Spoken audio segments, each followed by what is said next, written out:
C'est bon, je me fais entendre hein. Voilà. Asalaamaaleykum mbokki Sénégal maa ngi leen di nuyu di leen sant yéen journalistes surtout di leen nuyu di leen sant de l'honneur que vous nous avez fait d'être présent à ce point de presse. C'est un peu difficile de prendre la parole après Maître Faye qui est quand même assez éloquent. Voilà. Comme il l'a dit, il a si bien dit, bu may jël parole je ne du ma def ni ñëpp di def ñëw lire discours ab dem dinaa wax ak yéen naturellement comme il a dit et nous allons échanger par la suite.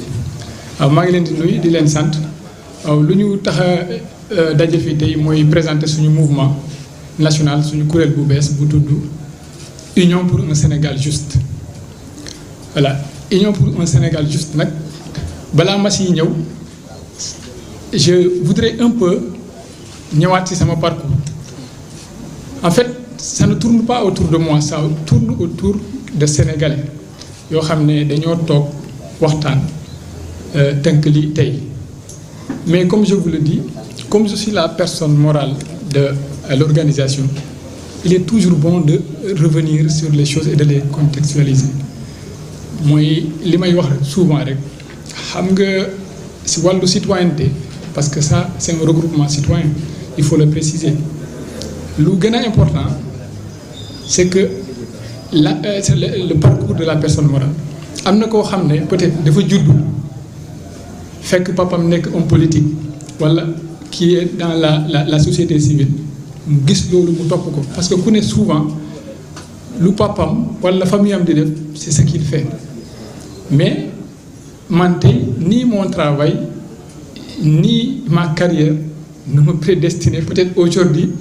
à m'adresser aux Sénégalais devant des caméras. Donc il est bon de rappeler et de contextualiser un peu les choses. Voilà. Comme ni ngeen ko xamee man officier de gendarmerie laa woon dugg naa gendarmerie 2012 nekk fa ba 2021. Ñu radié ma en 2021 des cadres. Voilà, dans des circonstances yoo xam ne Sénégal yëpp xam nañu kon jarul ñu si ñëwaat. Mais ce qui est important c'est que après cette radiation moi je suis aussitôt passé à autre chose. Vous ne m'avez jamais entendu me plaindre. Comme on m'a dit que j'ai fauté et je travaille sur la base de loi te man déféré naa ay nit sanctionné naa ay nit man j'ai mis en tôle ay nit tëj naa ay nit armée parce que armée boo defee faute dañ lay tëj. Donc moo tax moi j'ai aussitôt accepté, c'était le destin quoi, c'est normal. Et il y a des personnes plus indisciplinées que moi dans l'armée mais qui y sont et qui sont même devenues générales. Donc loolu il y a pas de souci. Et ce qui est intéressant c'est que après ça aussitôt après je suis passé à autre chose ma dem université dem jàngi. Tout ça c'est et aussi bu ma demee université dama ko yëgal Sénégalais en fait parce que je voulais aussi un peu que les gens suivent mon parcours. Xam nga am na fooy jaar da ngay won nit ñi fi ngay jaar parce que tu n'es pas l'exemple de tout le monde mais y en a quand même ay nit yoo xam ne même si c'est 10 personnes ñooñu bëgg nañ xam yow foo jaar pour t'en sortir après. Faut pas tomber dans l'oubli parce que tout le monde connaît les circonstances dans lesquelles j'étais radié. Donc aussitôt après je suis parti à l'université comme je vous l'ai dit. Et d'ailleurs je remercie le docteur Diallo qui m'a beaucoup soutenu et mes camarades aussi avec lesquels j'y étais. Après ça après avoir bu ma amee sama lijaasa ba pare sama diplôme de master 2 je me suis inscrit en doctorat. Aussitôt après ma dem ut fu may jàngale bu ma amee fu may jàngale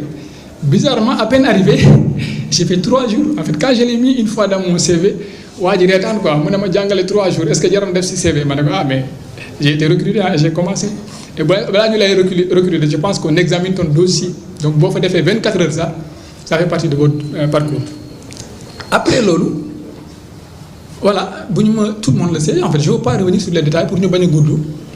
Ensuite j'ai été contacté par le maire de Dakar monsieur Barthélémy Dias maa ngi koy nuyu di ko sant au passage. Bu ma ñëwee foofu aussi bu ma commencé aussi c'est un ministre du gouvernement qui est sorti pour dire que pour que ma liggéey fa peut-être que le maire si poche am la may fay voilà. Tout ça bu ma koy raconter en fait c'est pas pour me victimiser en fait c'est comme je vous dis c'est un parcours c'est intéressant que ngeen xam fu ma jaar ba egg si fii ça nous permettra de camper le débat. ngeen xam ne c'est pas quelque chose qui a été pensé d'avance qu'il fallait aller dans ce vous savez que nit du am liggéey ba pare caaxaane ko ba ñàkk ko voilà boo demee di liggéey wala di jàngale c'est parce que tu veux y rester et durer ba pare mun a partager sa expérience. Voilà, léegi après cette étape là je suis resté quand même mais comme le travail que je faisais est un travail qu'on peut faire à distance parce que conseiller quelqu'un ce n'est pas être présent voilà léegi j'ai un peu souhaité continuer mes études comme on m'a dit que je ne peux enseigner qu'en ayant un doctorat xam nga bu la autorité waxee ne pour nga jàngale foog nga am lii en fait tu n'as pas besoin de te plaindre va chercher ce qu'il t'a demandé et reviens en fait c'est ce que j'ai toujours fait moo tax à chaque fois bu ma demee fenn ñu tere ma fa dem damay dem defi lenn et après cela ma bëgg a dem ci continuer jàng j'ai déposé un visa mais là aussi sincèrement le traitement qui a été réservé à mon dossier m'a un peu surpris quand même voilà man du ma wax ci lu amul preuve parce que moi j'étais enquêteur un enquêteur c'est-à-dire il qualifie toujours sur la base de preuves palpables mais comme je ne sais pas je n'ai pas de preuve mais sincèrement pour quelqu'un qui a payé des frais de dossier ñu delloo la sa passeport comme ça tu peux te demander si c'était normal quoi est-ce que c'est le même traitement qu'on a réservé à tout le monde voilà donc après ça voilà j'ai continué mes activités je suis parti au village ma dem fa sama village foofu la ma nawet bi fekkee et tout ça parce que j'étais tenu à un dossier en fait xam nga quand j'ai été licencié à remercier à l'IAM élection législative mu ngi doon ñëw ñu bëri dañu ma proposer ne ma mon capitaine boo déposé rek di nga nekk député nous on va te soutenir et tout mais man du ma dugg si dara pour régler des comptes wala pour régler non man li may def moo koy def day dal sama xel parce que j'étais tenu par un dossier boo xam ne il n'était pas encore vidé et quand vous êtes tenu lu tax ñu rajo ma après 10 ans de service après tout ce que j'ai subi comme difficulté au cours de ma formation en fait ceux qui sont militaires eux ils savent moi au cours de ma formation j'ai mon dossier médical est à l'infirmerie on m'a brisé 2 doigts sama ñaari doigts yi dañoo damm dañ ko def donc en fait c'est autant de choses que nous avons vécues voilà léegi bu ma waxtaanee ak nit ñi ñu wax ma man leen non man je ne veux pas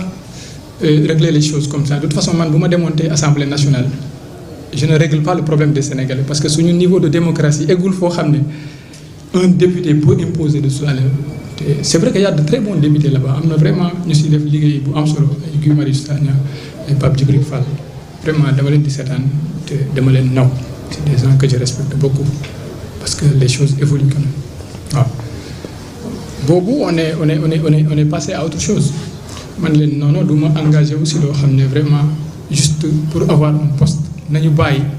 dossier bi boo xam ne moo tax tey ñu rajo ma ba ñu vidé ko parce que c'est aussi une question d'honneur man lépp li may def comme li ma lay sama xol ak yàlla laa si jiital voilà et dans le traitement des dossiers aussi vous m'avez vu j'ai fait mon travail voilà je suis pas entré dans les détails kenn gisuma si ay affaires yu ñàkk fayda kenn musuma gis man si li ma liggéey ba léegi kenn musul dégg dossier bu fuité pendant tous les centaines de milliers de dossiers que je traite doo mus a dégg tu ne verras même pas une phrase sur internet boo xam ne ça vient de moi wala ñu ne la fuite parce que c'est pas possible parce que moi je suis pas dans ça man je servais mon pays je servais ma patrie je ne servais pas des personnes voilà malheureusement c'est le souci Ousmane Faye est revenu sur ça léegi boo deful la volonté des autres tu es un ennemi à abattre c'est ce qui explique tout ça voilà léegi nag loolu yëpp bu xewee taxul ma baisser les bras parce que je voulais que comme je vous dis ceux qui me suivaient ceux qui me respectaient ñu xool fu may jaar gis nga dans la vie il faut pas baisser les bras il faut vous battre xam nga lépp lu la yoon may def ko gis nga toutes les grandes personnes yoo xam ne tey dañuy waxi seen biir seen ay jaloore c'est des personnes qui n'ont jamais baissé les bras tey on a des exemples il y a Cheikh le professeur Cheikh Anta Diop nous avons Cheikh Amadou Bamba nous avons El Hadj Malick Sy c'est des gens yoo xam ne si seen époque ils n'avaient même pas ce que nous avons aujourd'hui man bu ma bëggee wax tout le monde est là et même dans mon village le plus reculé où on n'a pas de réseau nit ñi mën nañu yegg si seen peut-être si seen je ne sais pas sur les arbres pour pouvoir m'écouter donc ñun bu ñu yàlla mayee loolu on doit continuer à nous battre gis nga booy xeex bul xool souvent ñu la bañ parce que ñooñu tu ne pourras jamais les convaincre parce que ils ont déjà un avis tranché sur toi et ça je le sais donc ce qui fait que tout le temps man bu may def dara je vois si c'est seulement ma grand-mère ou ma mère et mon père qui doivent me suivre quand je suis devant vous je fais comme si c'est seulement eux qui m'écoutent parce que les autres n'ont pas mon temps parce que je ne pourrai jamais les convaincre mais l'histoire les convaincra c'est ce qui est important donc il faut jamais baisser les bras il faut battre les gens diront n'importe quoi si vous suivez un peu mon parcours depuis 2021 et maintenant il y a eu tellement de conférences de presse où on a prononcé mon nom que je sais que le jour où j'ai dit que je ferai une conférence de presse tout le monde s'est dit mais qu'est-ce qu'il a à nous dire aujourd'hui mais c'est pas important l'essentiel c'est que ceux qui sont convaincus que je suis sur la bonne voie viendront même si je vous invite à y venir pendant des milliers de fois donc c'est pour cela après que le dossier soit vidé j'ai été contacté toujours par ñi ma doon waxtaanal parce que ça remonte au loin si vous voyez l'organisation vous savez que ça c'est des personnes yoo xam ne yàgg nañu di waxtaan même l'appellation c'est pas une chose qu'on a précipitée peut-être que la période elle peut un peu être suspecte mais c'est normal parce que c'est une période il nous reste 4 mois pour des élections présidentielles mais au cours de ces 4 mois dites-vous que le destin de beaucoup de personnes d'entre nous seront déterminés ça je vous le dis moi aujourd'hui je me plains pas comme je vous le dis mais si aujourd'hui les mêmes pratiques continuent mais à partir de février 2024 il faudra m'exiler vous pensez que je peux résister encore 5 ans dans ces conditions on me dit que tu ne travailles pas tu ne dois rien faire en fait tu dois juste rester chez toi ou travailler avec des personnes qui résistent donc loolu bu fekkee noonu lay doxee moom ça va être compliqué moo tax comme je vous dis moi je n'écoute pas souvent ce que les gens disent je regarde les intérêts de mon pays et les intérêts des Sénégalais et je me bats avec ça voilà c'est ainsi que nous nous sommes réunis nous avons voulu un peu